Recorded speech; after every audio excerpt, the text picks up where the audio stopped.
I just got done watching UFC Fight Night Atlanta, Kamaru Usman versus Joaquin Buckley, and it's really got me thinking if that was maybe one of the worst fight night cards that I've ever seen. The main event wasn't a bad fight per se. It's just that I had my hopes up because this was the first card that I would have seen that would be taking place in Atlanta. We had a little bit of star power on the card, a few other guys that I thought would get big KOs that didn't. Boring decisions out the wazoo. This was my brain as soon as Chiesa versus Mcghee ended. Go wrong on the road. There's days it's hard, but 90% of the time all you best jumps north. The main event was Kamaru Usman, number 5, versus Joaquin Buckley, number 7. This welterweight fight was pure domination for Usman over Buckley. Throughout all this different debating that we've been doing about the state of Kamaru Usman's knees, we forgot that he could wrestle. And just because towards the tail end of his title defense and lately since he's been fighting large grappling threats like Khamzat, where he couldn't rely on a power double leg or a single leg or running the pipe and he had to stand with a guy like that, we forgot that this dude is an amazing wrestler. I did, at least whenever I was making my predictions. And I figured that at least with the time that Joaquin Buckley would have in the stand-up before the fight got taken to the ground, Joaquin Buckley would be able to bite down on the mouthpiece. That's an Ange Lusa joke. We're going to talk about it later. And be able to make a meaningful difference with his boxing. And at certain points, it looked like he did, or was in the process of starting a finishing sequence. And then that double leg came, and all the momentum was gone. What we saw was Joaquin Buckley having moments in some rounds, maybe at least like 3 rounds. Joaquin Buckley had a chance to get Usman up out of there. And Usman forced Joaquin Buckley to restart from his last quick save by just securing a double leg by the cage and holding him there. There was nothing that Joaquin Buckley could do except for hold close guard. Whenever he would try to build a base, Kamaru Usman would trap his legs and then grab his hips and scoop them back towards his own and pull him off of the cage. Joaquin Buckley spent this entire fight scoring little victories over Kamaru Usman in positions and then having his progress completely reset. And even in the stand-up, too, with the takedowns, he would have good moments on the feet and then just get completely restarted. And the takedown would just make it so that none of it mattered. However good he was doing on the feet before they started wrestling, the wrestling was a great equalizer. And he was just getting chipped at. In a couple of minutes into the first round, there was like 3.5 minutes of ground control. Kamaru Usman opened up this cut above the right eyelid of Buckley, and he completely controlled that round. Buckley looked like he was setting up a takedown stuff with an uppercut, and I heard something that landed. It was an uppercut that countered one of Kamaru Usman's entries, and I thought that he might have knocked him out whenever it first landed because it was really loud. It probably just hit his chest, though. At the end of this round that he got completely dominated in, Kamaru Usman stepped over him like he stepped over Colby Covington or like Allen Iverson stepped over Tyronn Lue, man. It was really disrespectful. Buckley realized what was going on, and so he stood up real fast, and he like lifted Kamaru Usman up off of the ground, and he tripped him. So he didn't get as much aura as he would have got if he just got to step over him cleanly. But that was still a massive power move that he hit over Buckley, and there was nothing that Buckley could really do about it. I was surprised by how easy it was for Usman to take down Buckley, but I was also surprised by how easy it was for Buckley to enter range on Usman to get off damage. It's just that Usman's striking defense is pretty crisp, so these big winging hooks or these telegraphed overhands that come off of jabs or blitz entries that Buckley likes to throw were being seen by Usman, and he was parrying a lot of these shots, or he was raising his guard to make sure that he wasn't getting hit cleanly by them while he was rolling too. Kamaru Usman isn't a bad boxer. But with Buckley's first blitz, he got so close in range on Usman that he butted heads with him. So I was like, okay, this is money, dude. All he has to do is find his distance properly, and he can get as close as he needs to in order to set up his punches. And it really did look like that, but he would just kept losing rounds. And at the end of round 3, it looked like he got stung by 1,000 bees. And whenever round 4 started, I realized that Kamaru Usman's striking defense was significantly better than Buckley's takedown defense and counter wrestling too. Part of me thought that Kamaru Usman wouldn't be as committed to the takedown as he was in this fight. But like, why wouldn't he wrestle? If it's a guy that he knows he could wrestle, why wouldn't he wrestle him? He treated Buckley just like he treated Tyron Woodley, and that same game plan kind of worked out for him here. He fought Buckley like he was defending a belt against him. This was a very strictly business performance, no flair. He came out and he did exactly what he had to do to win, and that was it. And it's important that he did do what he needed to do to win because people thought, like myself, that he couldn't. So I stand corrected. Kamaru Usman definitely has still got it. He is in title contention still, even though he's had the belt and he's been through it, even going up and doing tours at 185. It was jab versus jab because they were mainly boxing. So one thing that I noticed was an inactivity of Joaquin Buckley and throwing a jab on Usman. There was no jab being put on Usman before he would enter with these blitzes. It was just big winging hooks and overhands with no setup at all off of a jab. And whenever Kamaru Usman would use his to counter the blitzes, they would stop Buckley in his tracks sometimes, and he wouldn't be able to get close to let off these hooks or overhands because he would just be getting hit with a jab. And this cut on his eye just kept bleeding because he was getting jabbed in it. Buckley will come back for sure, and he'll be better. Because, I mean, the class of these welterweight fighters, all the dudes like Carlos Prates and Buckley who have lost, Ian Gary even, he lost his Shavkat. Ian Gary is a prime example of one loss on your way to the title in a division that's as stacked as this one, not really meaning that much in the grand scheme of things. As long as you stay focused on reaching your goals, you're going to be okay. But it was really hard to watch this tonight because I am a Buckley fanboy and I did not want to see him go out sad like this to Usman. I don't know who my boy at this weight class is now, to be honest. I think it might be Shavkat whenever he comes back, or JDM. The champion. That's a good champion to support in this division. I was super early post on my channel. It's about people that I predicted to be champions in 2025. I called that JDM would become a champion this year. So, I actually, 10 out of 10 ball knowledge. Usman wins a decision. I feel nothing. Rose Namajunas versus Miranda Maverick.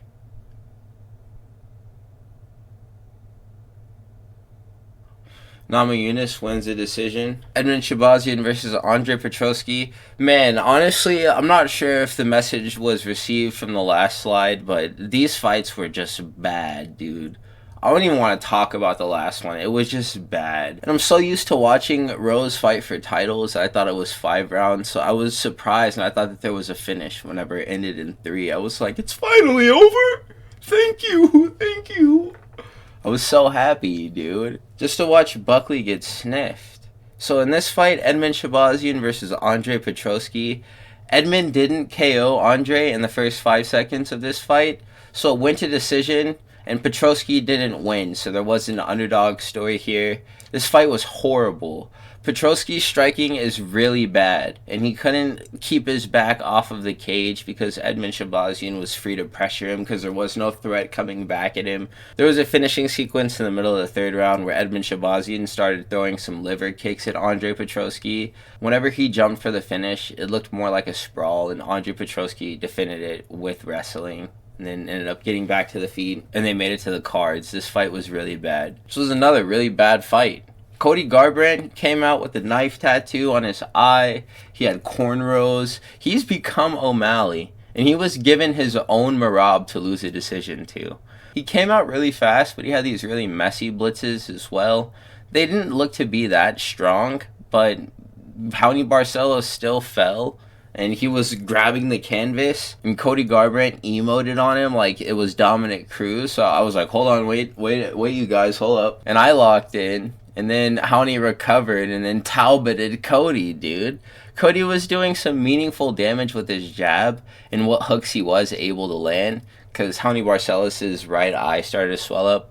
But Cody was always able to be neutralized in the clinch or taken down whenever things got too spicy. The first round was held on the feet, and Cody got ahead, and then the takedowns came in the 2nd and then the 3rd. Cody did a good job of scrambling out of the first couple of takedown attempts, and then he just got stuck on the cage. And then whenever he got stuck on the cage in the clinch, he was able to get tripped in the clinch, and that was a recurring theme of this fight. It just seems like Cody can't throw punches the way that he was able to whenever he slept a sunset all that time ago. For him to be able to squat down against the cage and then just rip a really nasty rear hook that can flatten someone in one punch, I don't know if he can do that anymore. He doesn't have that same stout explosiveness. It's more just, it's quick twitch, wiry power now. Howney got a takedown late into this fight. Cody was able to get up after he almost got RNC'd. It was super close. And then whenever he got back to his feet, he was only able to produce 1 combo. Well, he was tired, and that was the reason why I was able to get taken down in the first place.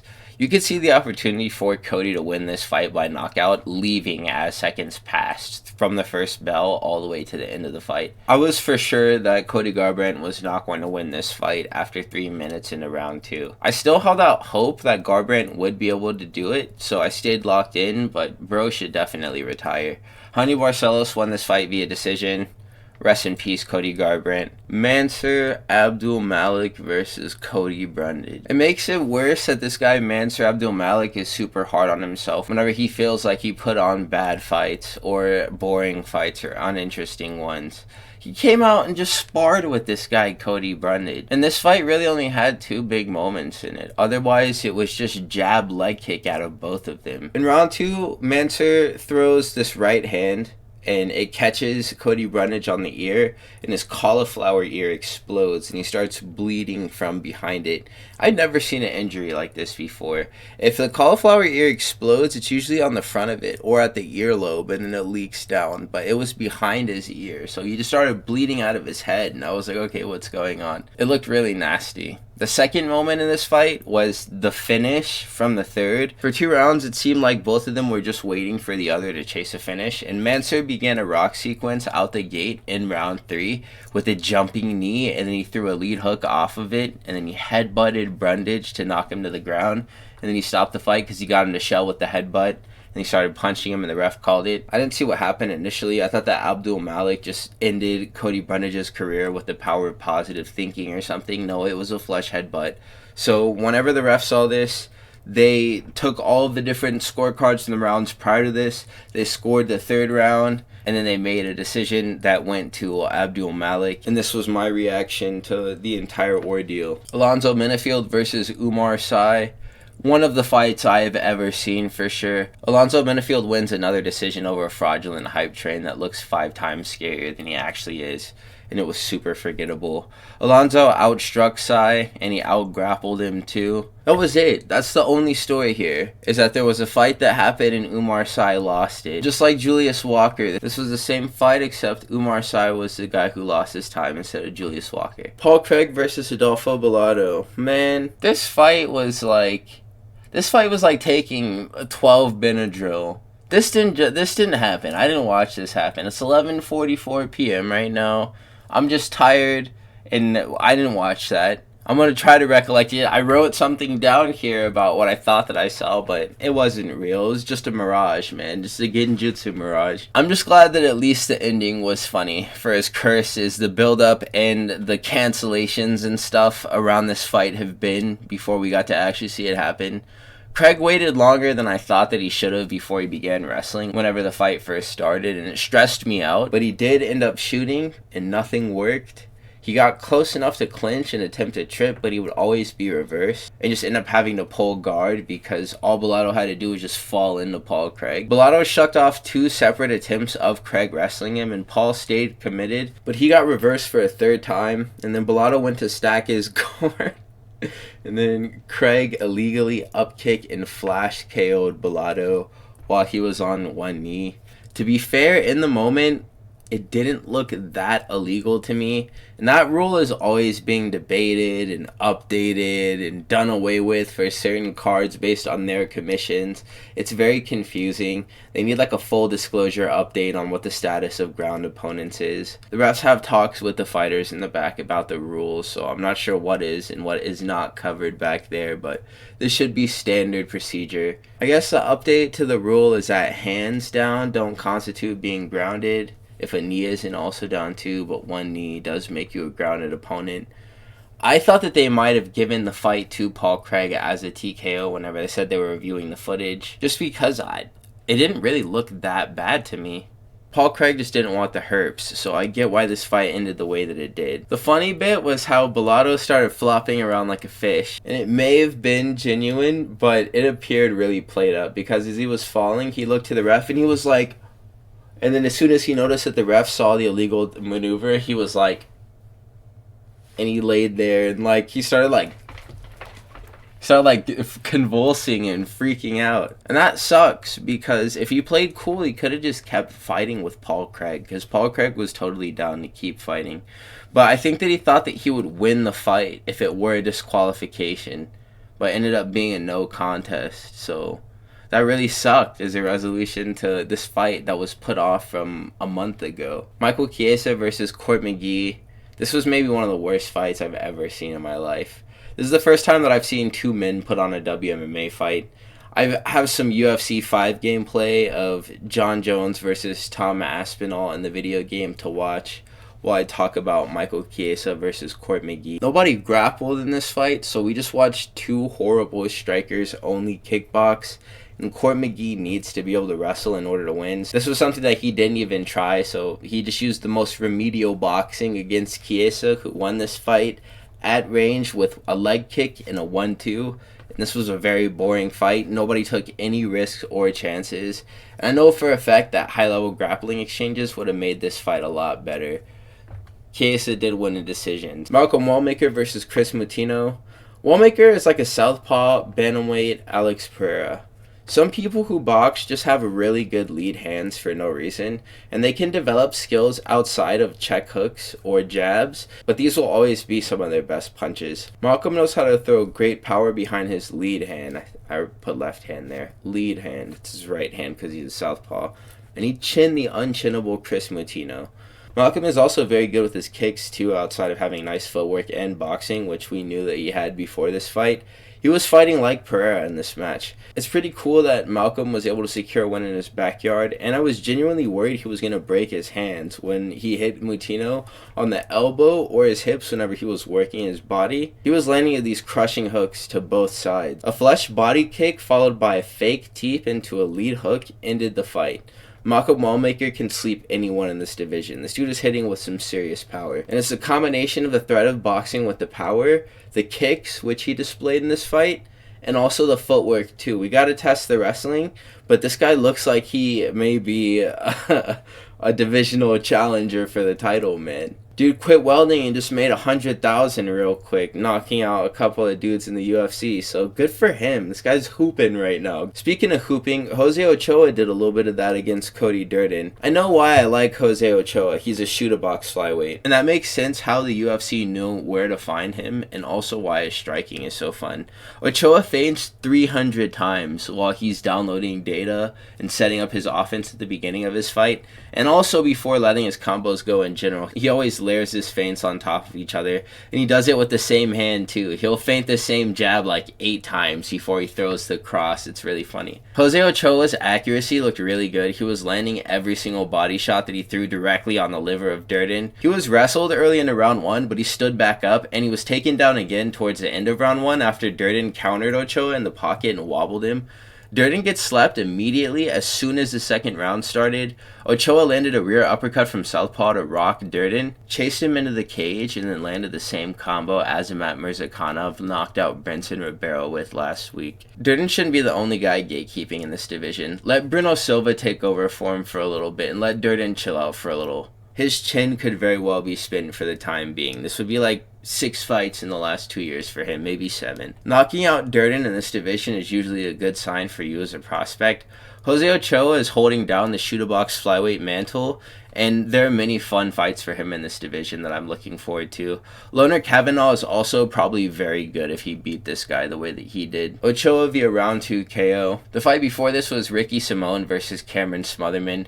The Smothered Man Classic. Ricky Simón got to wet blanketing Cameron as soon as the fight began and muscled him into the corner of the cage as he sat up and went for the John Jones Cyril Gane submission, that guillotine with the head and arm where he's just crunching you into the metal. Smotherman stuffed this guillotine attempt and he stood up again. But as he was standing up, Ricky Simón wrapped up this Americana and he returned Smotherman to the mat again. And this was all just to let Smotherman know that he wasn't winning the fight. This was a fight between 2 American wrestlers, and Simón was just pinning Smotherman, and he did this many times throughout the fight. Either in front headlock positions, in side control positions, in mount positions, in half guard positions. Smotherman was just getting pinned. Simón was landing this left hook as well, and I thought he would knock out Smotherman with it. There would be moments where he would force a miss from Smotherman in the phone booth, and instead of putting his lights out like Basharat, he would just barely miss with this left hook, and then he would shoot a takedown, which he would always finish if he could drive Cameron Smotherman into the cage. Smotherman needs to lift weights to get stronger because he isn't strong enough to grapple or strike like he needs to in order to win fights, fighting the way that him and Ricky Simón both prefer to get down in the cage. Smotherman is a wrestler with a little ability to scramble and no overhand right. How are you going to be a boxing wrestler with no overhand? Simón has extra things like head movement, level changes, plus footwork, but Cameron doesn't even cover the basics for this archetype of fighter. Smotherman was feeling the pressure of having lost 2 rounds, so he poured it on Simón to earn a finish in the 3rd round, but it wasn't enough. He tried really hard to knock out Simón, but forcing it was doing him no good at the point of him being so far behind. So Simón ended up just winning a decision. The second fight of the card was Phil Rowe versus Ange Loosa. This fight was really interesting the way that it played out. There was a lot of variables that got in between Ange Loosa and a win. Rowe and Loosa were circling each other in the first round for a minute before Rowe slaps Loosa over the top of his head with an overhand. Loosa's like, okay, we're not boxing. And then he immediately shoots and completes a successful takedown afterwards. Loosa dominates the first round and gets like 4 minutes of ground control, but they immediately redeem the lackluster round with an ultra fast-paced round 2 that saw Rowe dump his entire gas tank, or so I thought at least. Loosa is a guy who fights... I was writing this while I was watching the fight. He fights just like Michael Chandler. He's a boxing wrestler who uses grappling sequences to box or to grapple for its own sake. Loosa's hands looked powerful tonight, and whenever I was watching the footage of his, they didn't look like this before. He was hitting pretty hard. And for as much as he was getting caught, Ange Loosa in round 2, he did win this round with some dirty boxing. He dropped Phil Rowe with a beautiful collar tie hook and an uppercut. And then Rowe pulls guard. He ends this round on his back. Round 3 opens in kickboxing range. Rowe throws a beautiful kick, which is caught. Ange Loosa takes down Rowe with a kick that he catches. Rowe ends up getting back to his feet. There's 2.5 minutes left in the fight. After losing 2 rounds, Rowe is able to knock out the mouthpiece of Ange Loosa to begin the finishing sequence while Loosa pointed to his mouthpiece and the ref stared blankly. This was bad reffing after further review. I was trying to make concessions for the ref's call to not stop the fight to give his mouthpiece back, but it had been a whole minute and 13 seconds, and the ref just didn't see it.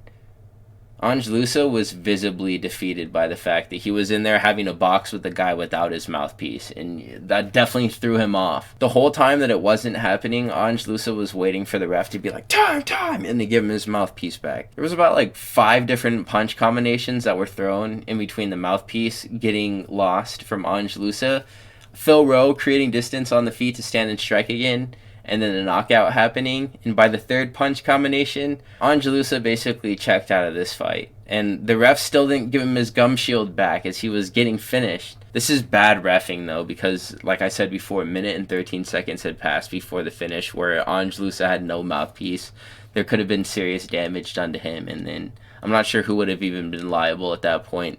This still resulted in a Phil Rowe round 3 TKO, and that made me salty because it was the second fight on the card. The first one was Jamey-Lyn Horth versus Vanessa Demopoulos. Jamey-Lyn Horth is a cool fighter. I actually do enjoy watching her fight. Instead of spam clinches, Horth came out kickboxing like Nursultan Rozaboev with a T-pick to the face to start, and then she started ripping this strike to the body all fight too. Horth has figured out how to fight long, and she can beat many women in this weight class, I feel like. Fighters who don't commit to getting on the inside are going to get beat up by Jamie. She's actually pretty good at striking for this weight, but everyone is against Vanessa Demopoulos. Demopoulos tried to catch a kick to initiate a clinch and enter range, but she was just lit up by massive hooks in the pocket where she would let go of Horth's foot. Jamie dominated a first round where she nearly finished Vanessa after the first clinch exchange at another point. Jamey-Lyn Horth looks like Jalen Turner when she fights. Vanessa Demopoulos should have stayed at strawweight. I can't believe that she thought that she'd get anything done in the clinch, and that would be like a good strategy in this fight, would be to clinch up with Jamey-Lyn Horth, like she'd be stronger than her there. Demopoulos was emoting like Michael Venom Page while she was getting kneed to the body. She got the back in round 3 and sat down to try to finish a takedown on Jamey-Lyn Horth, but she just got reversed and controlled for attempting this, so this was a very easy win for the Canadian. Horth via 30-27 decision. This is all my predictions. Recap, we're 2 more weeks away from the Charles Oliveira execution. I went 7-5 tonight. Those are going to be all my picks, the things that I got wrong and right. Please like, comment, and subscribe if you've made it to this point. Good night, fellows. I will catch you in the next upload.